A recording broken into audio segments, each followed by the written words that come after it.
my name is Margaret Adele, and welcome to another indie book review that should have happened so much sooner. So, look into my process here. Whenever I get an email for a review, whenever I accept it, I will usually then immediately put it in my Goodreads shelf so that I know this is a book I need to review.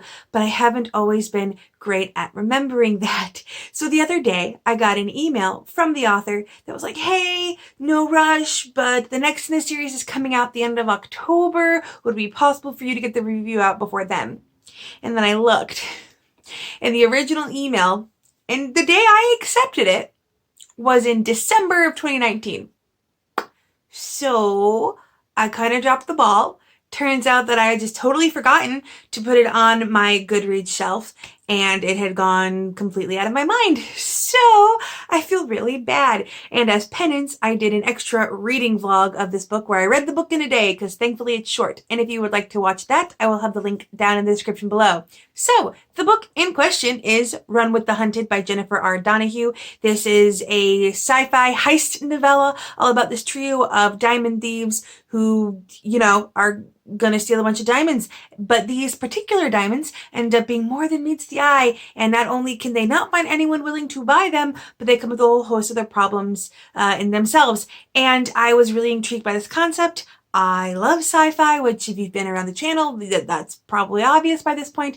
But in general, it's been a while since I've read a good heist book, even though this was the second heist book I've read over the month of October. But anyway, this is a fairly simple read in that it is only around 100 pages, and the characters were very voicey, and I really appreciated that. You have our protagonist, Bristol, who is fancy and nice dresses and Chanel perfume and darling and cheek kisses and like the opposite end of the spectrum from me and my whole hippie self, but I really appreciate it. Dolly is the muscle who never seems to be quite fully put together, but I love her. And then Bits, who is the tech guru that loves junk food. And they were very, it's gonna sound weird, but crisp and clean characters. Not the most nuanced, but for how short the book is, they were very easily recognizable in a short period of time.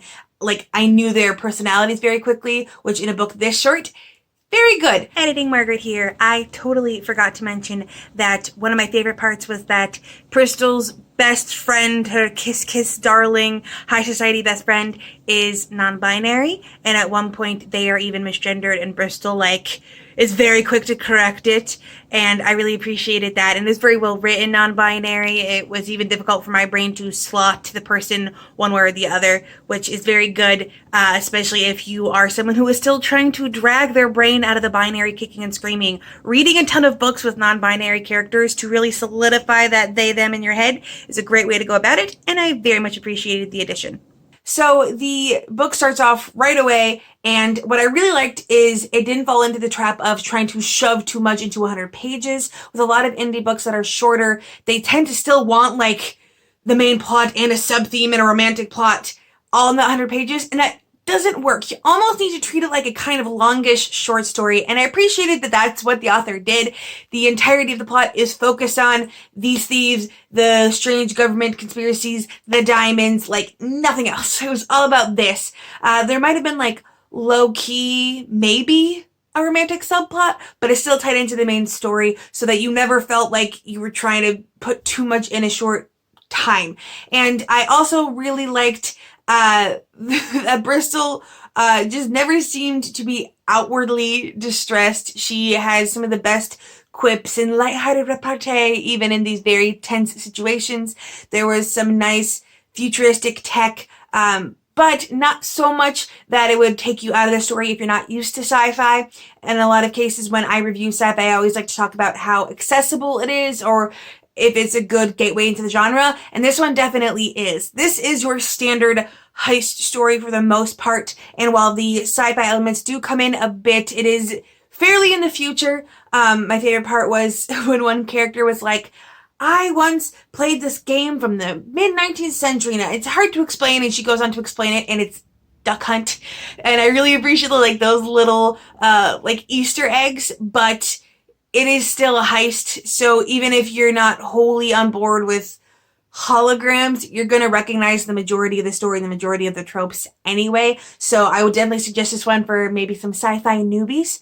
The ending was also nice because it didn't try to wrap too much up after only having 100 pages. Like I mentioned before, the third one is out at the end of October, so we have a lot of space to play with, and I liked that our little trio gets a little last laugh. The only reason that I could not give this book a solid 5 stars was, even though the plot stayed pretty crisp and pretty on track and it didn't get distracted with a bunch of side plots, it still felt a little bit light.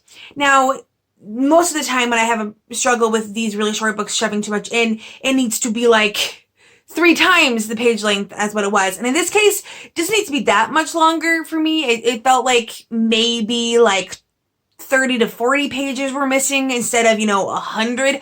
So it wasn't too light or too thin in places. There were just a couple more things that I would have liked to drawn out a little bit more. The characters at the beginning of the book are not very close to one another. They are basically just business associates. Now, they are very professional business associates, which was really nice because the last heist book I read just before this one was kind of a lovable band of idiots that were incompetently trying to play at a heist, whereas this is like their job. They're very good at it. But you see over the course of the story them kind of opening up and being like, oh, this is your childhood? I never knew that. And I really appreciated that. I would have liked it a little bit more.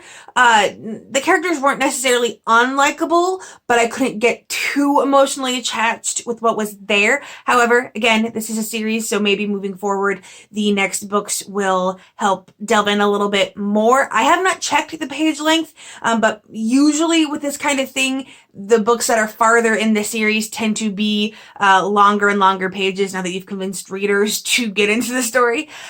So maybe we'll see a lot more in-depth there. But in general, I would highly suggest this one if you like any kind of heist story, if you need more all-female led heist teams. That would definitely be a great pick for that. And if you are new to sci-fi, this is an easy book to get into because it definitely has sci-fi elements, but it's going to be a story in a world you still mostly recognize regardless.